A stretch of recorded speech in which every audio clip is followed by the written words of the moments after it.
Welcome, everybody. Kerry Tracy is the creator of Elementary STEM Con and Beyond, developer of Bone Bridge STEM Challenges, and owner of Feel Good Teaching. Kerry, thanks so much for being here today. Thanks so much for having me. So, a question you probably get asked a lot as a STEM challenge trainer, teacher, and all goodness of science and tech. What did you want to be when you were growing up? So the first thing I can remember actually wanting to be, and actually like saying out loud, was I wanted to be a digger. And what I meant by that, I had seen on Sesame Street archaeologists and at work. And so to me, that I couldn't remember that word. So I walked around saying I wanted to be a digger for quite some time. I never ended up doing that, but sometime around third grade, I can remember deciding that I wanted to be the one with the chalk. So I'm dating myself a little bit. So we were using chalkboards back when I was a student. Anymore? I didn't. Not too much. No, mostly whiteboards and smart boards and things like that now. But yeah, so I wanted to be the one with the chalk as of third grade. I thought that was the most amazing thing. And so that's when I first remember wanting to be a teacher, and that's what I became first. I wanted to be a digger. So we went from the person with the shovel to the person with the chalk. Exactly. You have quite a background in teaching. Can you tell us a little bit about your background, and then we'll get into all the cool stuff you're doing today? Yeah, absolutely. So I taught in the classroom, public schools for 10 years, grades 2 through 8. I got a master's degree in design-based learning, and that sort of really shifted my approach to teaching. I had always been sort of a hands-on kind of teacher, but with design-based learning, it sort of opened me up a little bit more to considering productive failure, especially as part of the teaching process, and focusing a little bit more. To me, that's kind of my current passion point, is really focusing in on, we teach students a lot of skills on how to be successful. Like a lot of things we actually teach them to do, like circle this and highlight that and draw yourself a picture, and all these specific doable skills for success. And then when it comes to failure, there really aren't too many here's what you do to actually process failure and get through it. And so that's kind of where my head is at right now. But I think STEM in general and design kind of process, engineering design process, or just design process, sort of goes in line with that. The idea of doing iterations to get to where you're going, right? And then to not take failure personally. It's just data and how to use that. So that sort of shifted the way that I was teaching. And then after I left teaching, I sort of went into what I call the kind of the civilian world. And I did some project management, trying to find ways to use my teaching skills in a different capacity, because I had gotten really burned out. And now that sort of shifted into creating my own business, which is Feel Good Teaching. And within that business, I create teaching resources and also teacher professional developments that are mostly conducted virtually, even before the pandemic, because just a little bit more accessible, easier for teachers to be able to, access when they want. Yeah, I want to back up a little bit. First of all, I like the productive failure, because growing up, it was like, you're number one, you have to succeed. They don't tell you when you fail, it doesn't change who you are as a person. And here's how you can use it productively. I have a friend of mine who's a coach who always says, fail as much as you can, as long as you're failing forward and you're making progress. So tell us a little bit more about productive failure. And then I want to get into design-based learning, because you live in that world, but people listening might not know what that is. Got it. Okay. So productive failure first. So the reason I'm obsessed with that is because, like you, when I was growing up, I was really focused on achievement. I had a very fixed mindset, and like school was pretty easy for me for many, many years. And then when I hit 10th grade Algebra 2 honors, I had my first, like what I call my first stunning failure. And did you get a B plus? Is that what happened? No, I got a C in my first semester. I had never gotten a C even on a test before this year. I don't think. I can't remember having even gotten a C. And then the second semester, I flat out failed, because it ruined me. Like, it completely sent me into an identity crisis at like the tender age of 16. And I just think that if we aren't preparing our students early and often to fail, it sets them up for this, like you said, it rocks your world of who you think you are, and you associate it too much with your self-worth and your value and who you are, your personality. So for me, I remember just sobbing in class. It was so uncool. I remember sobbing and thinking, like, I don't even know who I am if I'm not the smart girl, and I'm clearly not the smart girl. Like, I remember thinking those Wow. things. And so when I got into design-based learning, I didn't really think too much about it, philosophically, or, I didn't really dive too deep into it. I just, the next year I retook it. I retook it with an easier teacher, like on purpose. I managed to get into an easier class because I figured I'll find a way to pass it because I have to pass. Because if I'm not the And smart then girl, who am I? right. And then I'll move forward and, whatever. I didn't realize it for the important event that it was until years down the road. But then when you go into teaching, a lot of what you do is a little bit habitual about what you learned or your experiences as a student. So you bring a lot of things with you that are good, but you bring a lot of things with you that are suboptimal as well. So I think we have in our culture sort of an achievement epidemic. We fixate and focus so much on the end product and not nearly enough on learning as a process. And there are a lot of factors that go into that. There's a lot of, obviously, there's pressure from standardized testing that I think is counterproductive in a lot of ways. We have parents who are also in the business of shielding their kids from any unpleasant emotions. Like, we have some parents who are helicopter parents or bulldozer parents who just love their children so much, they never want them to have any unpleasant emotion. And I Good luck with understand. that. Right, exactly. And so what ends up happening is if you try to shield them from it, when the world comes to their doorstep, which it will, it comes for us all eventually, then the kids aren't prepared to deal with it, right? They don't know what they should do, how they should process failure, both emotionally, and then I think, because you think you have to do that part first. If you have negative emotional reactions or failure, which many people do, that's natural, right? It's a normal thing. Nobody likes to fail. Nobody likes to get frustrated. But you have to learn to deal with that emotional piece of it in order to be able to get to the analytical piece. Okay, now what can I learn from it? What can I do differently, and see if I can learn something that I can apply in a different way moving forward. I think I've gotten myself off on a tangent, so That's I'm not okay. I sure love these what I tangents. was supposed to talk about next. That's okay, wasn't it? I think it was Henry Ford. I could have the person wrong, but where he said something like, "I haven't failed. I've just found 100 ways that this didn't work." 10,000 ways, and it was 10,000 ways it didn't Edison. work. Edison. Okay. Yeah, Edison's team with the light bulb. Yeah, that's one of my favorite quotes. Okay. Yeah, so So I say haven't it the failed. correct way, because I just failed at it, which is good because I'm failing forward. That's right, failing forward. So Um, I might not have it word for word, but paraphrase, it's I have not failed. I found 10,000 ways that don't work.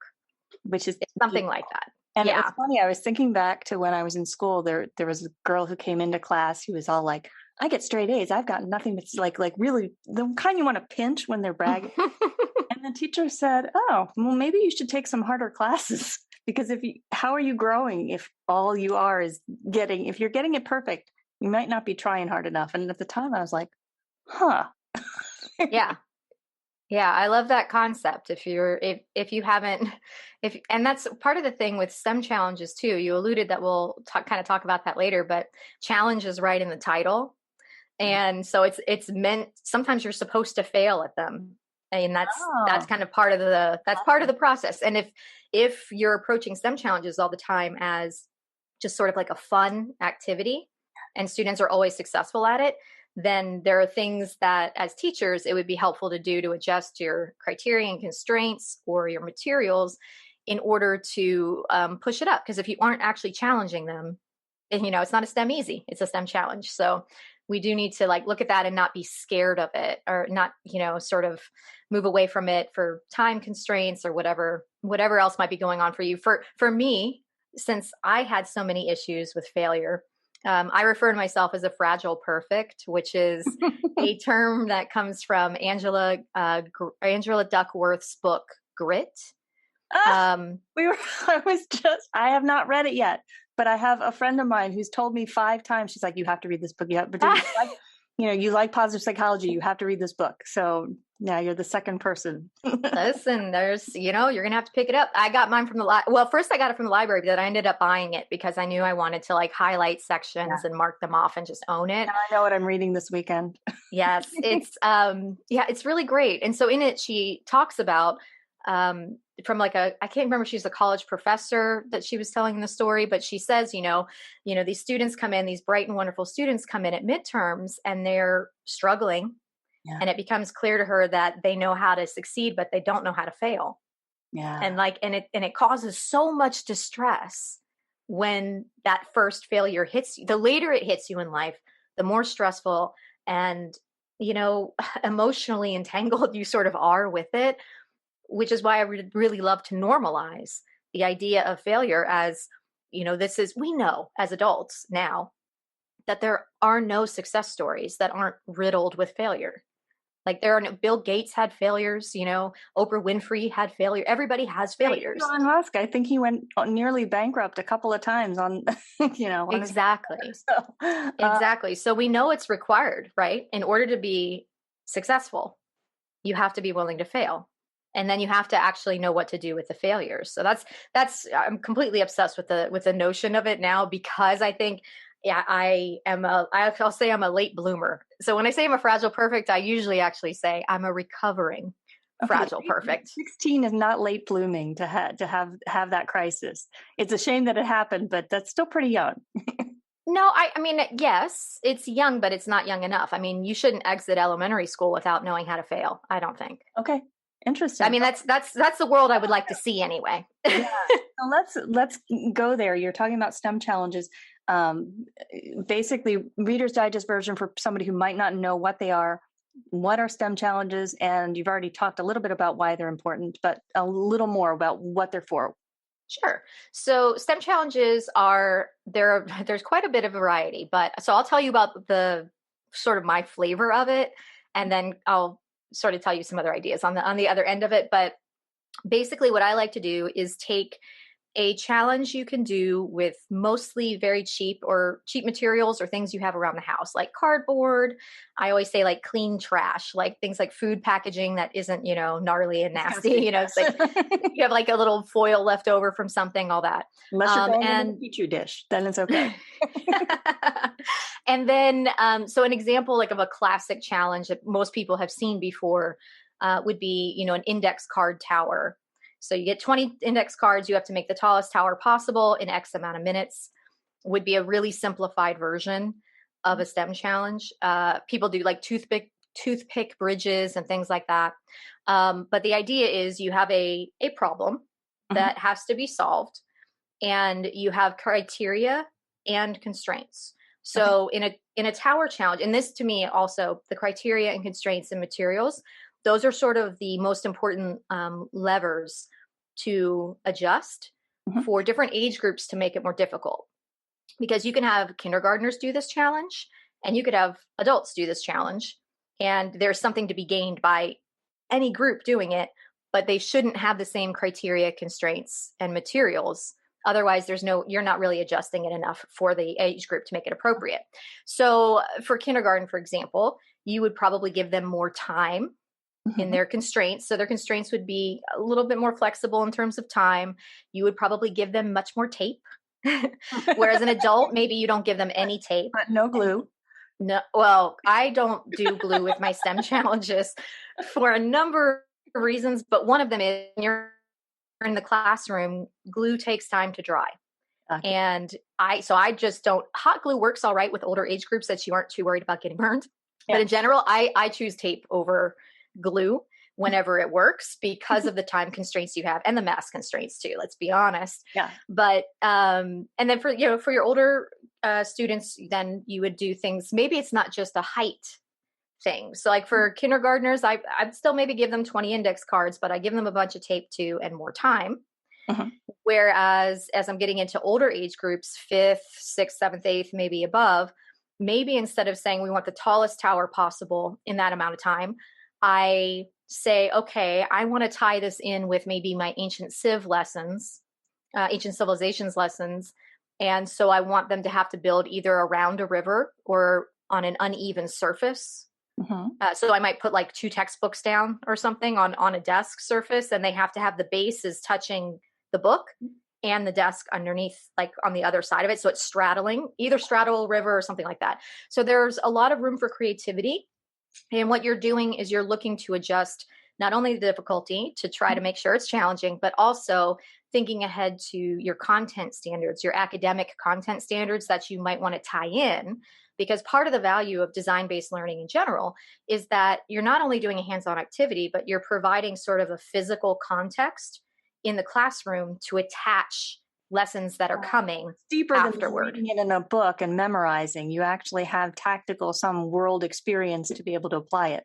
Right. And it's wonderful because it creates student buy-in, right, and engagement to the lessons that are coming, particularly if they know that their second iteration of this challenge is coming maybe at the end of the unit. So all the in between is, oh, maybe I pay attention because I want to build a better tower when we do it again at the end, and this is going to apply. So you've given them a reason to care beyond, what might already be interesting to them, or in some cases, we know might not be interesting to them. Not everybody is into ancient civilizations. Not everybody is into the math lesson. Not everybody wants to be a digger. Not everyone wants to be a digger. I don't know why. I don't either. It looks fascinating to me. So talk a little bit about what STEM is not, because I think people slap that label onto a lot of things. Yeah, they sure do. Okay, so one of the things I was saying when I first started with STEM challenges is saying when we talk about STEM in general, it's more than just like a hands-on challenge like I described. It involves robotics or coding or any number of things that kind of fall under that umbrella. When talking about STEM challenges, which again was kind of my flavor, the thing that I really like best because it's cheap, it's easy to do, and there's so much room for flexibility in making it difficult. The issue sometimes is when people look at it from the outside and they see, oh, this looks like a cute bridge, or this looks like a cute tower. It makes a great photograph for Pinterest or for sharing on the school websites. What sometimes happens is it gets treated as a craft instead of a STEM challenge. And so some of the big differences, because like looking at it can look kind of similar, right? From the outside, looking at a picture of it, you might not be able to tell right away. And so I think what's happening is a lot of people who maybe shouldn't be putting out resources that are called STEM challenges or called, even have the STEM label on it, are doing so. And I don't think it's malicious intent or anything for the most part. I just think they don't fully know. So with a craft, you would usually have step-by-step directions given to you. There's not a lot of problem solving involved. So you kind of like, what the end result is supposed to look like. You have the directions. And for the most part, everybody's looks the same at the end. Right? Like if I'm making a recipe, if I follow the recipe to the letter, it's going to look like that at the end. Right. It should. Fingers crossed, right? Unless you failed. Right. Whereas with the STEM challenge, you would not show them ahead of time a picture of the end result because it's open-ended. It's an open-ended problem. So one of the things that I'll tell teachers to look for to sort of, do a quality check for themselves as to the quality of their STEM challenge, if at the end you have designs that look roughly the same from your students, there's a problem. And that problem might be, it could come from a few different things. First of all, if you show them a picture ahead of time, like, oh, here's an example. You don't have to build it this way, but here's an example. Well, like if I said to you right now, imagine an apple, a bright red, juicy apple in your mind, right? Like you see that picture, you've got that visual. And then I say, now think of a fruit, but not an apple. Don't make an apple. Don't think of an apple. It's so hard to release the apple from your brain, right? So what happens is with a lot of students, they'll see, especially the high achievers or your current fragile perfects. They're going to Google what is this challenge? What is it supposed to look like? If they see a picture, they're largely going to replicate it. Yeah. Almost always. So that could be one of the problems. Another issue that might be there is if you're giving them directions, that's not a STEM challenge. There should never be step-by-step directions. It should just have criteria and constraints. So criteria for a tower challenge would be you want to build the tallest tower possible, and it has to be freestanding. So it can't be like propped up against a wall, or you can't be like holding it, whatever. Constraints might be, so I think like criteria as requirements, and then constraints are your limitations. So you might say you've got 20 minutes to build. You can only use the materials provided to you. And maybe you might have a constraint around the base. So you might say you may not tape the base down, or you might say the area of the base cannot exceed whatever, 100 square centimeters or whatever it is. And that's sort of a way to build in a math standard, but also a way for you as the teacher to make sure you have enough room to have all the designs stored in some way. If there's like a crash and burn where it just doesn't go well for the student, is it something, do they say, what did I do wrong? And you tell them, or do they say, what did I do wrong? And you offer tools or ask questions so they can figure it out themselves? So that is a great question. So what happens is, like, as the teacher, sorry, I'm so excited. I keep like stuttering through my words. When the students are building, as the teacher, I'm facilitating. So I'm just sort of walking around and observing. I might stop in and ask some questions, but I'm looking for a couple of things. I am looking to see, do I see any students who are like really struggling and you can see frustration, right? Your students. And so what I would do in that moment, first of all, I never touch their designs. I have to keep my hands behind my back. Like, I clasp my elbows behind my back so that I can remind myself I'm not going to touch their designs. Their designs are theirs. Yeah. And what I have in my head as my mantra is, you're not helping them by helping them. And I have to say that, and I think a lot of teachers do, because we don't like to see our kids struggle. It's unpleasant, right? Yeah. But if your goal is for them to be productive adults who can handle struggle and failure, this is part of the practice. Yeah. So I don't just ignore it, but what I'll do is I'll go and I'll say, hey, what's going on? Like, tell me what you've done so far. Tell me what you're up to. And they'll start describing it. And if they're frustrated and they haven't said, I might ask a question like, what's working well, what's not so far? What have you tried? I ask a lot of questions, kind of like thinking of myself almost as I'm a curious observer. Yeah. I don't have any answers for them, but the thing that I will give them support on is working through the frustration and the failure. The thing I will not support them on is, hey, have you tried taping this to that? Or, hey, would you try folding this up? I'm not solving the problem for them. It's really important that you don't do that, because you'll have some students who will just wait it out until you tell them the answers. And there aren't answers, quote unquote answers. There are so many different ways to approach it. So I'm not worried about that. The other thing I like to keep in mind is I don't care if they have a tall tower at the end of the challenge, because this is not product. This is process. So process over product. All I care about is that they are making, like you said, failing forward. Yeah. All I care about is at the end, I know we're going to walk around. I'm going to give them time to present. They're going to have an opportunity to see their peers' designs, to ask questions, to answer questions. They're not being graded on their tower. Any sort of like grade that I would take would be based on their analysis of their designs and their peers' designs. So it doesn't matter if your tower fails. It really doesn't. What did you learn along the way? What did you gain? Exactly. Yeah. Exactly. And so go ahead. I was just going to say, and so the thing that in my head is the way that I'm supporting them is just really working through any of the emotional entanglement that you might have if you're frustrated and failing, and like learning the tools to like take a step back and what can you do? Steps 1, 2, 3. What are things you could, like I said at the beginning of this conversation, the strategies, the things like highlight, circle, whatever. Yeah. And we talk about, okay, take a step back and just recognize, just decide, just realize I'm frustrated. What do I need to do next? And we'll actually like have a discussion around this and even have like a 3 steps. Here are the 3 things I do. I take a step back and I take a deep breath.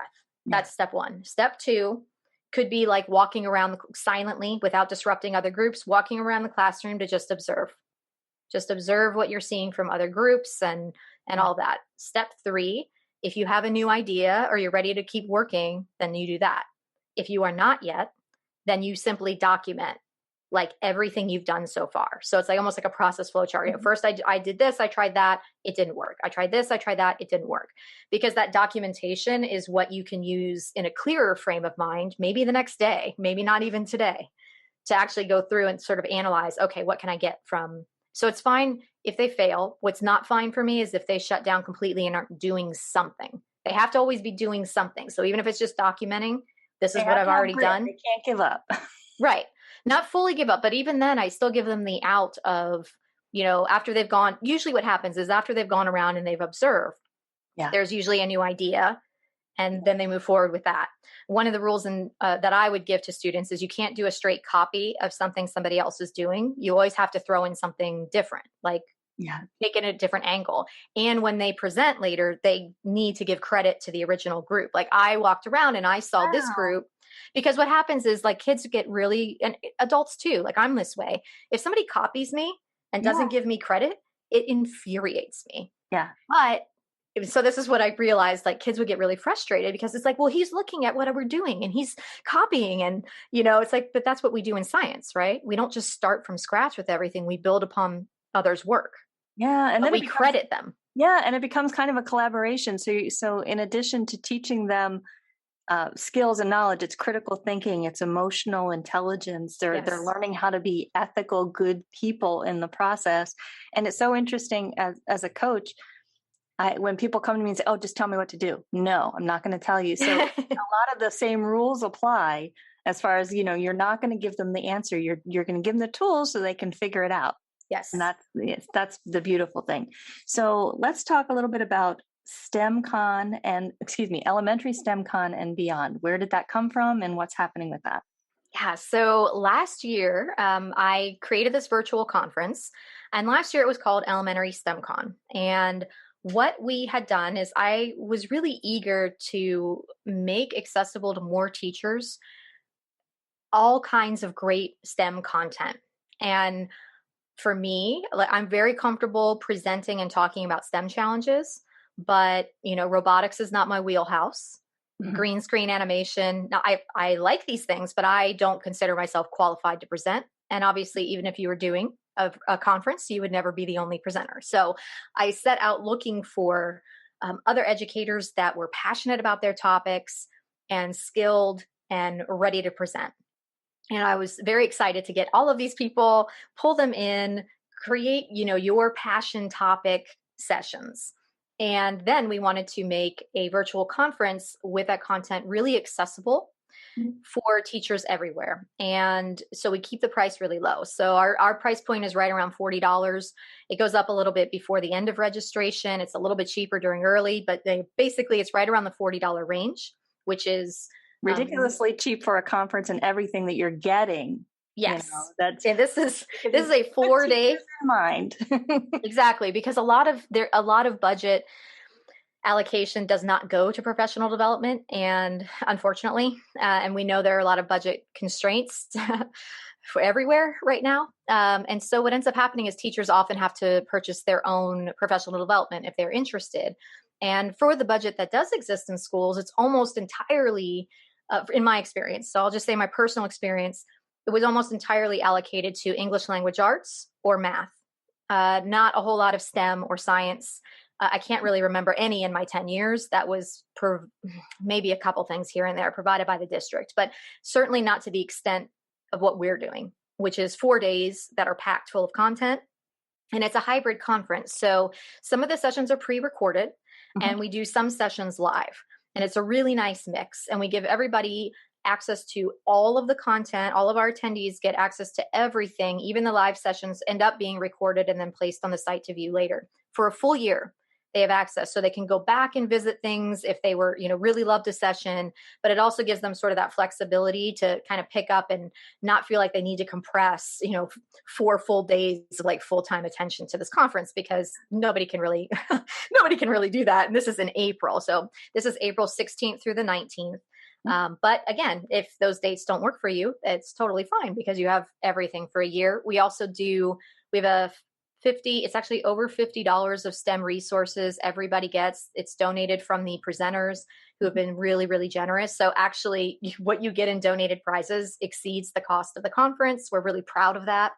And we had last year, teachers from 24 countries Wow. came to our conference, which was really amazing because we didn't really even think about that.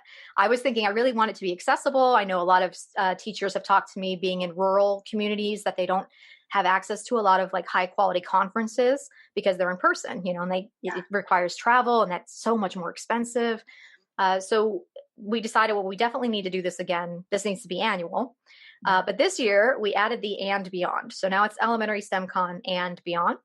And the reason that we added that is we had requests from secondary teachers Mhm. to add some content for them because they wanted a conference like this as well. So we've added more secondary content. We've added more STEAM. So adding that art Mhm. into science, technology, engineering, and math. We have a lot of sessions for that now. We had that integrated a little, both of these things, secondary and STEAM.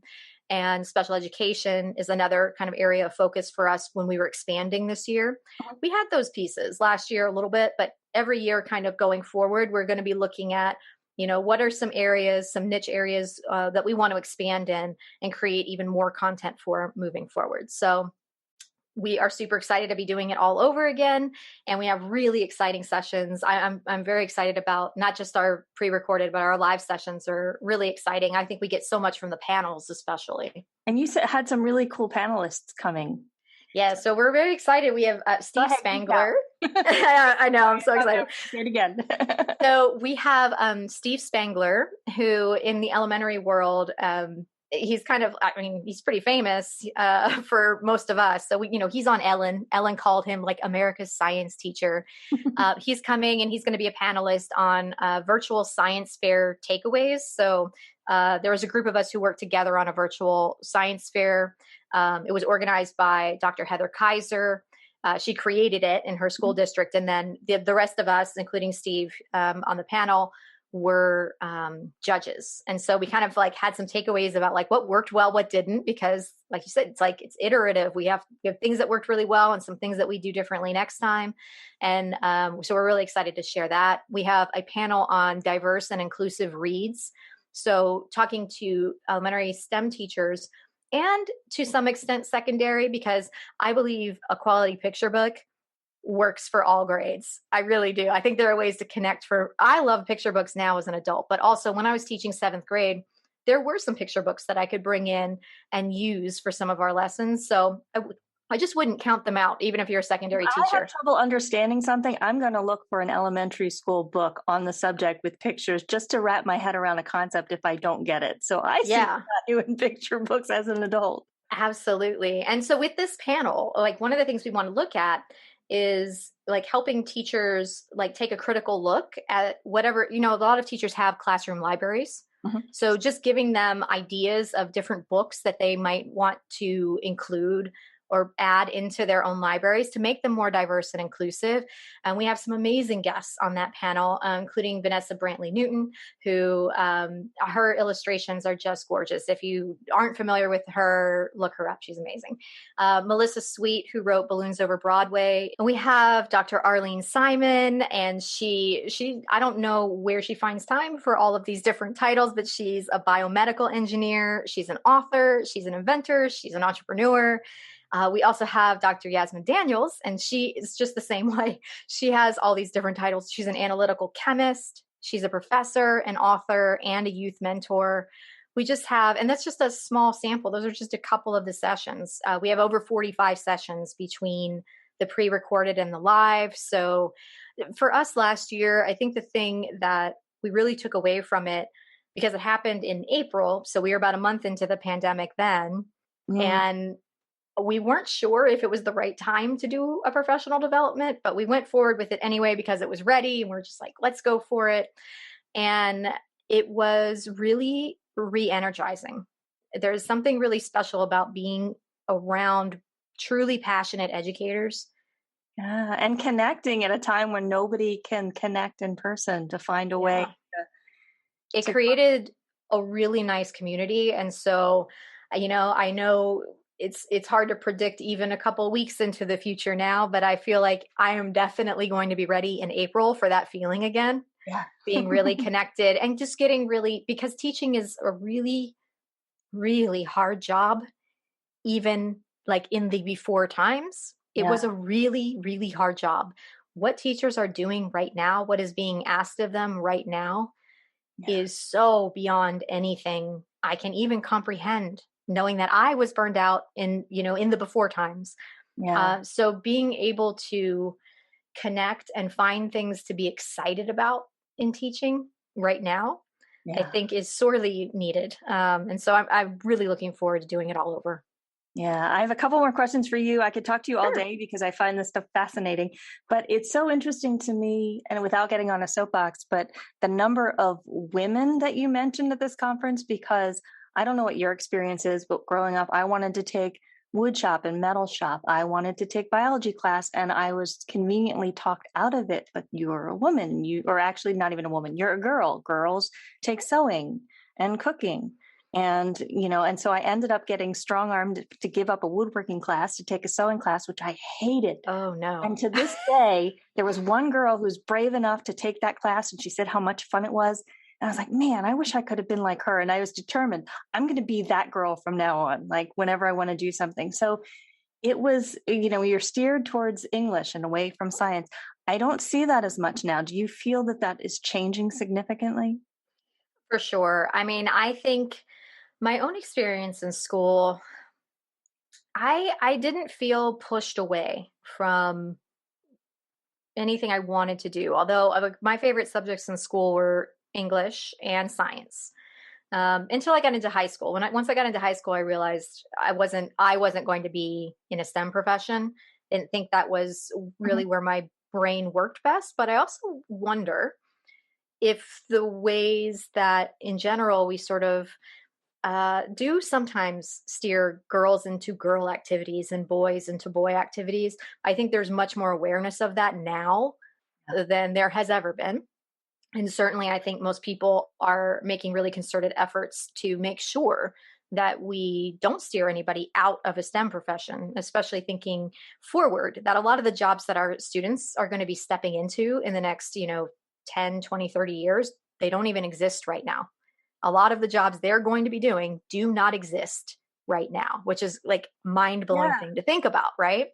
So I do think that that is changing, but I do also believe that because there are so much history and so much habit that has been ingrained for so long, that we do really still need to be conscious of making sure that we are encouraging everybody to explore all of their talents and skills.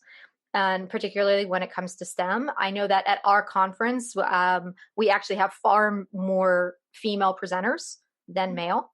And that's partially because I'm looking for it, but it's also because we have a mix of presenters. So some of our presenters are like master teachers, Mhm. some of them are subject matter experts, some are specifically authors, and some are STEM professionals, and some, like Dr. Simon and Dr. Daniels, are sort of everything all at once.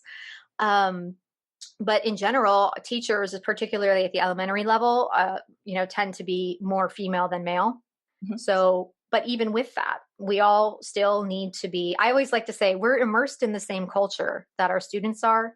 So Yeah. when it comes to things like norms or habits or feelings about productive failure or just failure in general, we are subject to the same culture that our students are. And so we have to have time and space to be reflective on our practice, which is something teachers are not often given. Yeah. There's hardly time to do anything, let alone like sit and reflect Yeah. and like consider, what they might, what language choices. Like for me, one of the things that I've been thinking about lately is the language choices that you make are so important. And so one of the things, an example of that would be when we were doing multiple iterations of a challenge. So like being able to try the same STEM challenge more than one time, I would almost always say in the second or the third chance, how are we going to try to make it better? And which is there's nothing wrong with that, right? Yeah. But I started thinking about um, one of the things that I hear a lot of teachers saying, and something that I think about a lot too, is it's sometimes hard to help students be creative and innovative. Like how do you build that if it's not already there, like innate? And Yeah. but I do think it is innate. I think it's something that actually ends up getting stifled a little bit. And Yeah. so then it's like, well, how do we unstifle it, right? How do Right. we How do we encourage it? set it free?